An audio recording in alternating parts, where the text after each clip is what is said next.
teman-teman, kembali lagi sama aku Albert di mentoring online mata kuliah manajemen keuangan lanjutan untuk materi UAS. Nah, kita akan bahas topik yang ketiga yaitu leverage and capital structure. Oke, di leverage and capital structure ini kita akan mencari nilai dari sales hingga earning per share. Kita lihat di poin yang ini ya pertanyaannya. Di poin A, dia minta breakdown nilai dari sales hingga EPS dari alternatif struktur modal yang baru. Ya, struktur dari sales hingga EPS itu kurang lebih seperti ini. Jadi untuk struktur modal yang baru adalah seperti ini.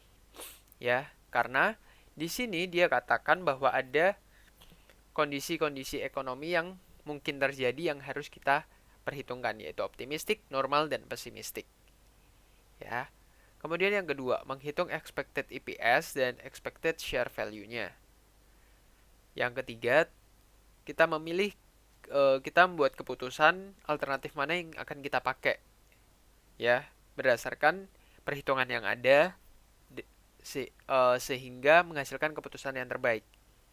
Oke, yang keempat adalah kita menghitung BEP, DOL, DFL, dan DTL dari alternatif yang dipilih dengan probability normal. Ya, berarti kalau probability normal, kita nanti mengasumsikan segala selling price, variable cost, kemudian unit sold-nya adalah dari yang normal. Ya, oke. Kita langsung aja masuk ke dalam soalnya.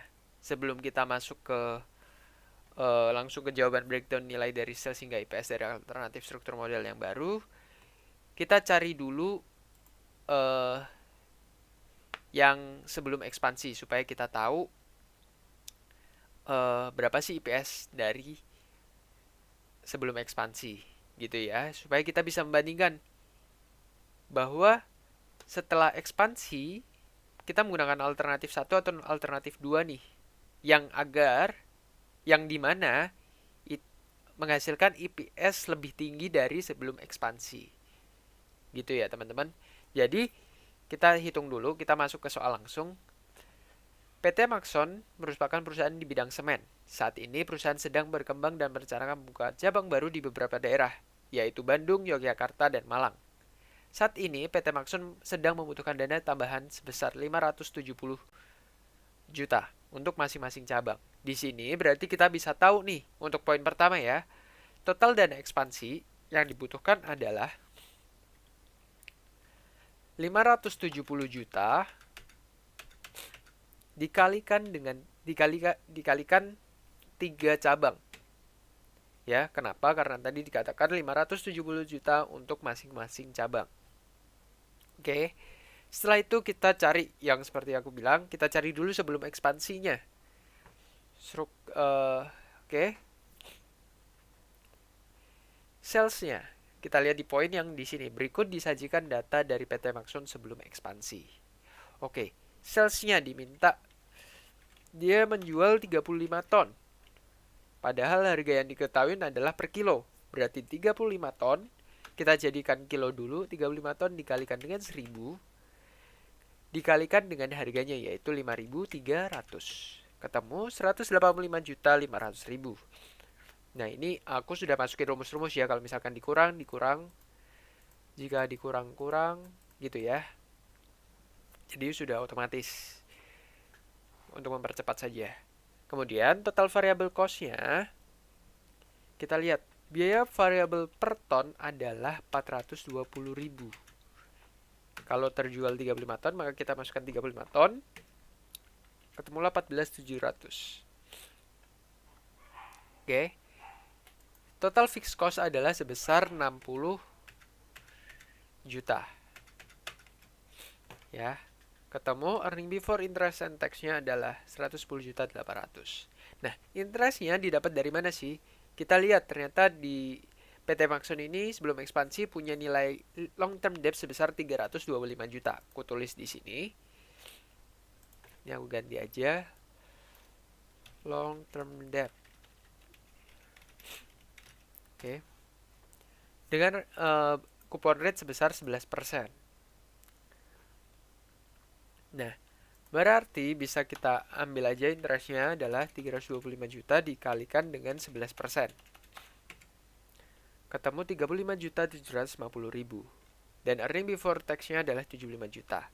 Tax-nya di sini karena tax rate-nya adalah 25%, maka 25% dikalikan dengan EBT, ketemu 18 juta.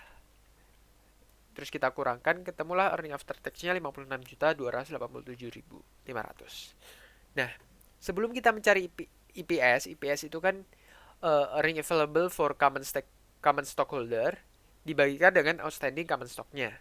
Jumlah saham beredar untuk common stock, ya kan? Nah, berarti kalau kita punya earning, itu kita harus kurangkan dengan preferred dividends-nya. Caranya,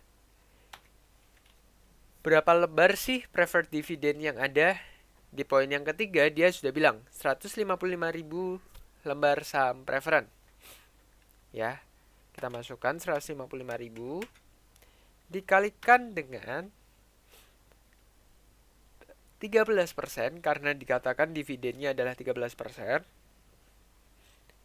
dikalikan dengan nilai par dari saham preferensinya, yaitu 1.500.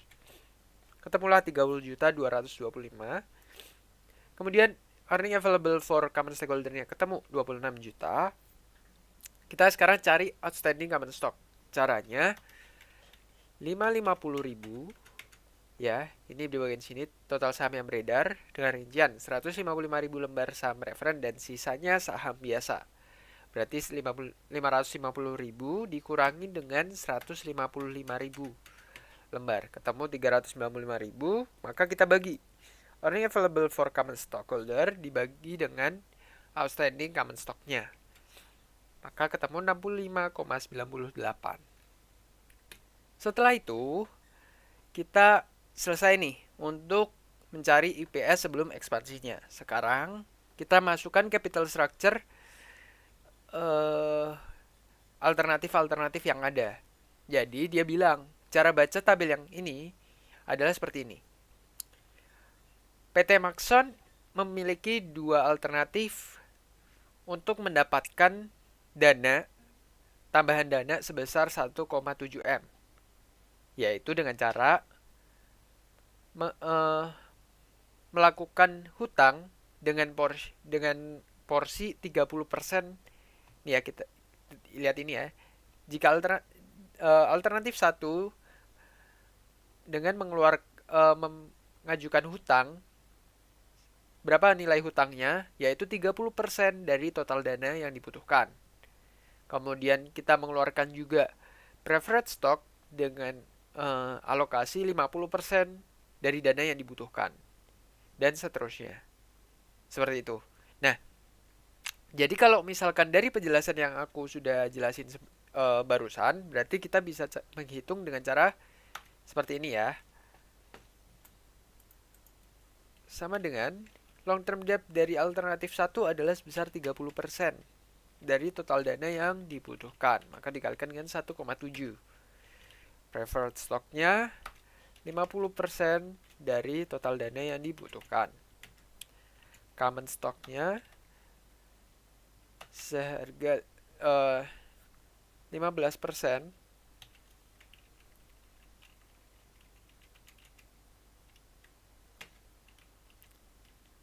Interest-nya merupakan 10%. Ya, untuk alternatif 1 di sini coupon rate-nya adalah 10%. 10% dikalikan dengan long term debt-nya 51.300. Nah, di sini preferred dividend-nya berarti berapa? Preferred dividend-nya kita lihat. Di soal tidak dikatakan bahwa preferred dividend-nya dia akan berubah. Ya, dia dibilang tidak akan berubah. Yang perlu kita ketahuin adalah berapa lembar saham sih, gitu kan? Maka caranya menghitung 13, kita cari dulu berapa lembar saham gitu ya yang beredar dengan mengeluarkan saham ini 855. Bentar. Aku kurung dulu. 855 juta ya, dibagi dengan harga pasar yaitu 2000. Oke.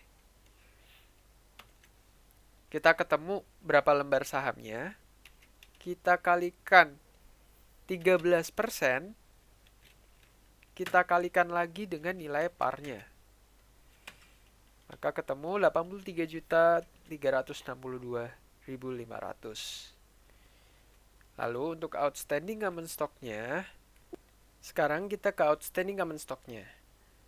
Di outstanding common stock-nya, kita dengan cara 256.500.000 dibagi dengan, kita lihat berapa sih par dari common stockholder untuk alternatif 1 dibilang di sini 500. Maka dibagi dengan 500. Ketemulah 513.000. Jadi seperti itu. Nah, untuk alternatif yang kedua juga sama. Kita lihat portion of debt-nya 25% dikalikan dengan total dana ekspansi.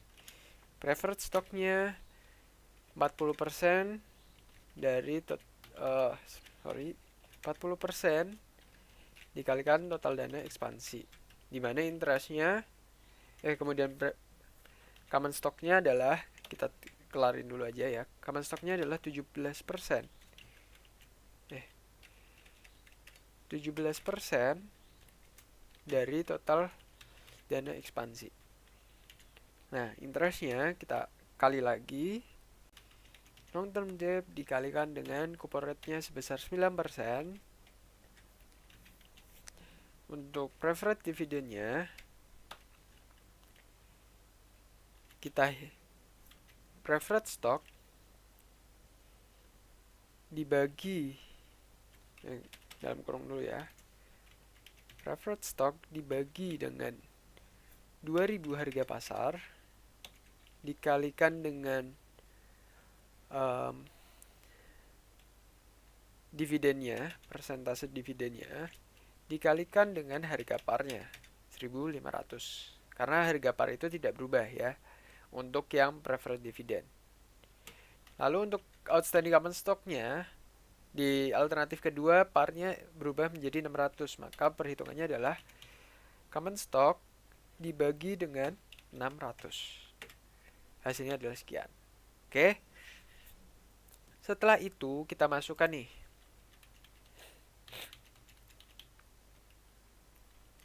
unit sold, selling price, variable cost-nya, dan lain-lain. Kita masukkan ya. Unit sold sebelum itu adalah 35.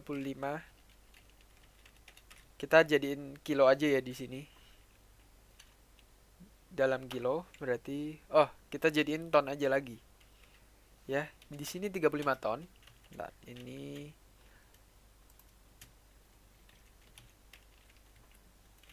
aku tulis di sini ya.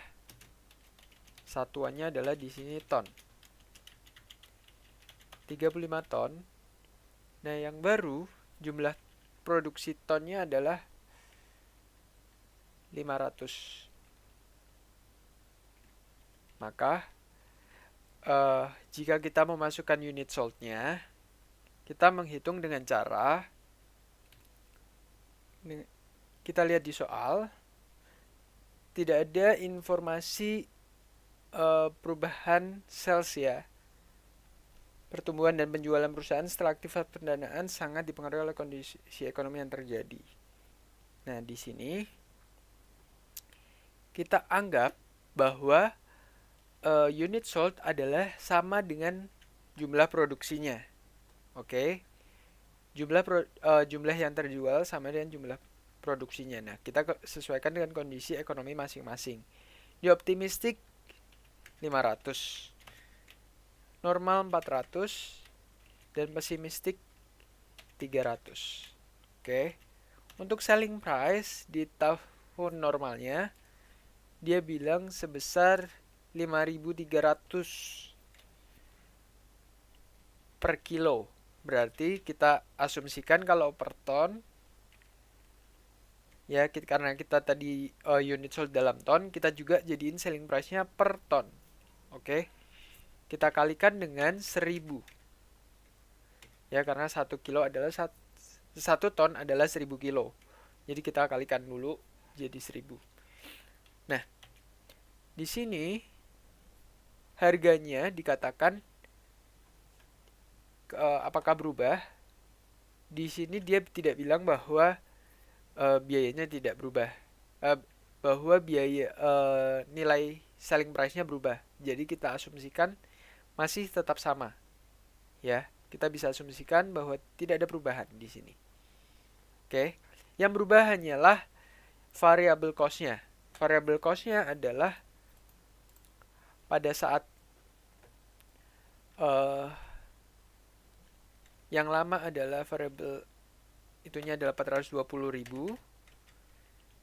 Maaf, kurang 0.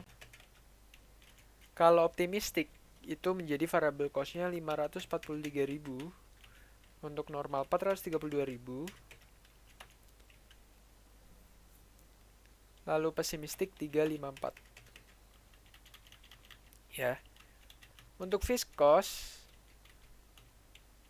karena tidak dibilang bahwa ada perubahan, maka kita asumsikan sama terus.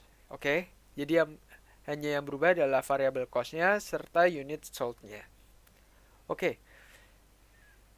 Setelah itu, ini kita sudah ngambil ya dari atas. Oke. Ini kita sudah ngambil interest-nya adalah dari yang sini untuk yang awal. Untuk alternatif 1 dari sini ini kita sudah ambil. Oke. Sekarang nih, kita lihat, kita masukkan ke dalam data yang ada di sini. Kita alternatif 1 dulu.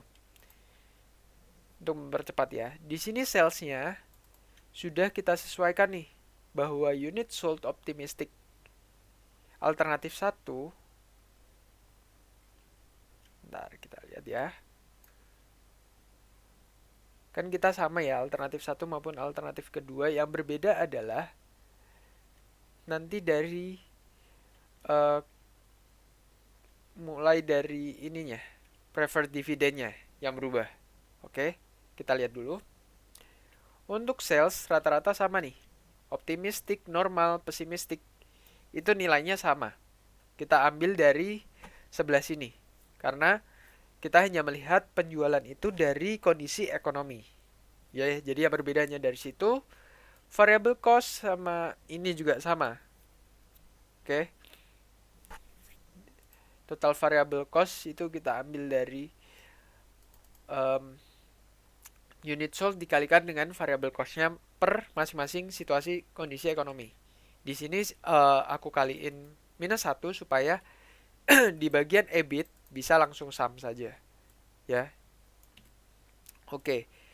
Setelah itu untuk interest, nah di interest inilah yang kita sesuaikan berdasarkan alternatifnya masing-masing. Di sini alternatif 1 interestnya adalah 87 juta.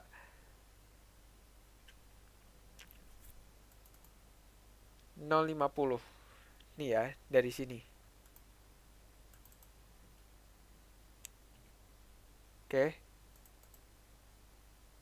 Dengan interest yang baru ditambah dengan interest yang lama. Begitu juga dengan alternatif yang kedua. Di sini kita hitung dengan cara, karena kan kita menambah, berarti secara keseluruhan interest kita bertambah dari yang awalnya cuma 35 juta karena kita mengeluarkan long term debt lagi, sehingga interest kita bertambah, beban interest kita bertambah gitu ya, menjadi 74.225 untuk alternatif 2 dan alternatif 1 sebesar segini. Preferred dividend pun juga sama. Kita lihat preferred dividend yang alternatif 1 ditambah dengan yang lama. Karena kan yang sudah ada, kemudian akibat dari penambahan, nah itu dijumlah, hasilnya adalah yang ini. Nah ini yang kita masukkan ke dalam interest di sini nih. Gitu ya. Untuk alternatif 1 dia pakai 87. Untuk alternatif 2 dia pakai 74 juta. Sesuai yang ada di sini. Oke. Kita kan ketemu EBT-nya, terus kita masukkan eh, pajaknya yaitu 25% dari EBT-nya.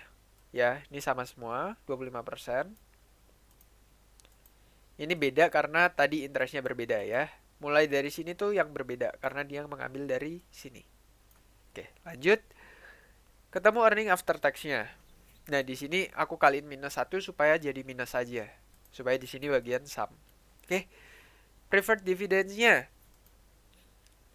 Kita ambil dari yang sini juga nih. Ya, kita tinggal masukin kok kalau sudah ada ini. Masukin ke dalam sini nih, 113 juta. Sama ya. Yang ini 96 juta. Diambil dari yang sini. Ketemu EAFCS ditambah dibagi dengan outstanding common stock-nya nih. Ya, hasilnya adalah segini EPS-nya. Oke. Nah, maka kalau kita lihat dia minta expected EPS yang EPS dan expected share value-nya, ya. Nih. Kita tambahkan, ya. Kita ngitungnya gini caranya. Biar jadi kelihatan cara perhitungannya ya. Sama dengan kita kan sudah ketemu EPS-nya sebesar segini ya. Nah, kita kalikan dengan total probability-nya. Bahwa 35% kondisi optimistik. 35% dikali optimistik. Ya, ini optimistik. Alternatif 1. Tutup kurung. Ditambah probability yang normal yaitu 50% dikalikan dengan EPS-nya, tutup kurung, ditambah dengan 15% dikali dengan total atau EPS dari yang pesimistik alternatif 1. Hasilnya adalah 1429. Nah, nih lihat ya. Nah, dari sini kita bisa lihat. Kita ganti juga yang ini. Bahwa yang optimistik adalah sebesar 35%. Yang normal 50%. Yang pesimistik adalah 15%. Ya. Udah sesuai ya. 15%, 50% sama 35%. Sama kayak yang ini, 35, 50, 15. Oke. Nah, dari sini EPS yang paling tinggi yang kita ambil. Karena kita mau mencari base alternatif kan ya. Maka kita pilih yang menghasilkan earning per share tertinggi, yaitu yang alternatif 2. Karena menghasilkan expected EPS yaitu sebesar 1505. Ini aku putihin dulu, kita lihat lagi. Nah, expected share value-nya adalah dengan cara kita bagikan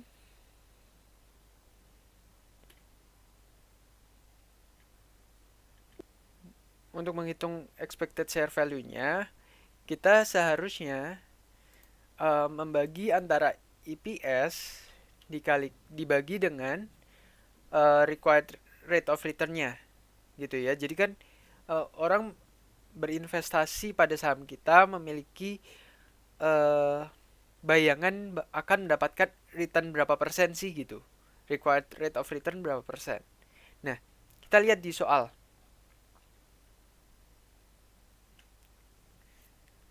Apakah diketahuin? Nah, di sini kan kita tidak diketahuin ya. Required rate of return-nya itu berapa? Maka kita bisa, aku akan asumsikan bahwa dia akan senilai dengan cost of common stock-nya. Oke? Yaitu sebesar 15% kalau untuk alternatif 1. Lalu untuk alternatif kedua, yaitu sebesar 17%. Oke. kita bagi dengan 17%. Nah, dari hasil yang kita dapatkan sebenarnya kan tidak seimbang ya. Kita harus memilih alternatif di mana menghasilkan expected EPS dan expected share value yang paling besar. Ya. Di sini kita akan mengambil alternatif kedua. Gitu ya. Karena EPS-nya dia paling besar, 1505.